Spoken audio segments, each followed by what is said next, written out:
Mes chers collègues, notre pays est confronté à un défi majeur.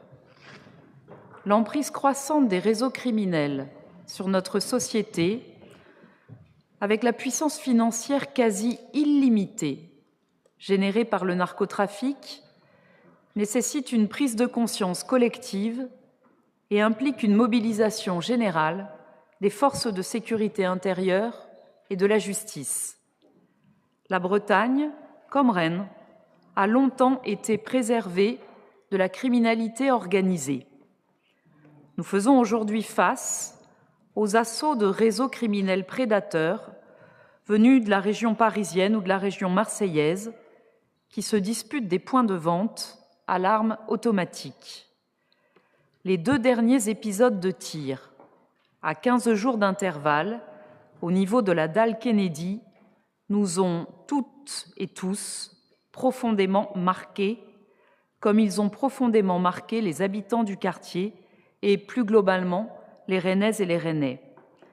J'ai eu l'occasion d'apporter mon soutien à nos collègues Charles Compagnon et Nicolas Boucher, qui se trouvaient à l'intérieur du subway au moment des coups de feu, et à Christophe Fouillère, qui s'est retrouvé nez à nez avec les malfaiteurs tirant en l'air pendant leur fuite.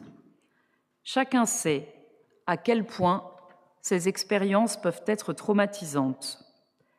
Je veux saluer à nouveau l'interpellation rapide des auteurs des tirs, signe de l'engagement déterminé et de l'efficacité des forces de police et de justice, malgré des moyens trop limités au regard de l'ampleur des défis.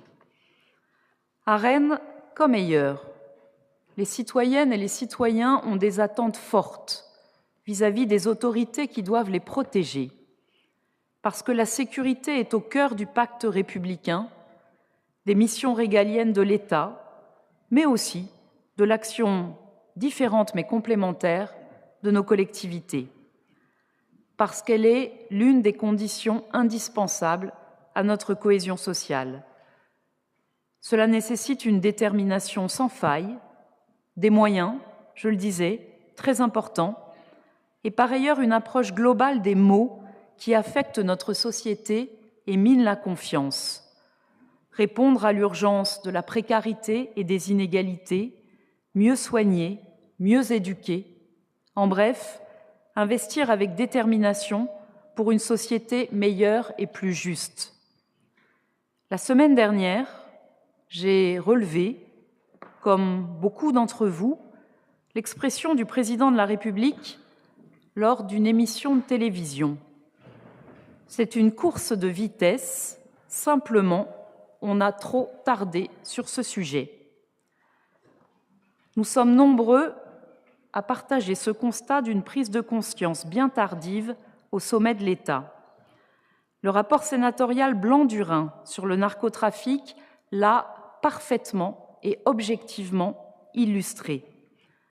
Je n'ai, pour ma part, eu cesse d'alerter sur la dégradation rapide de la situation observée en Bretagne et à Rennes et de réclamer à l'État qu'il engage les moyens suffisants pour combattre les narcotrafiquants et protéger la population.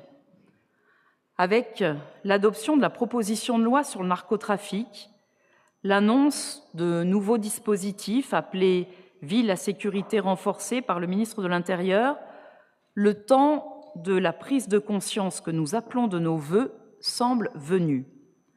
Pour la mobilisation générale et les renforts d'effectifs qu'elle nécessite ici, dans les services de justice, comme chez les forces de sécurité intérieure, nous attendons encore des actes forts. Mes chers collègues, nous retrouverons une nouvelle fois ce sujet lors de notre prochain conseil municipal au mois de juin, puisque j'ai proposé à Monsieur le Préfet et à Monsieur le Procureur de la République d'être présents pour nous présenter l'action des services de l'État et de la justice dans leur lutte contre le narcobanditisme. Ce sera également l'occasion d'un dialogue républicain nécessaire avec l'ensemble des groupes politiques de notre Assemblée. Je vous remercie et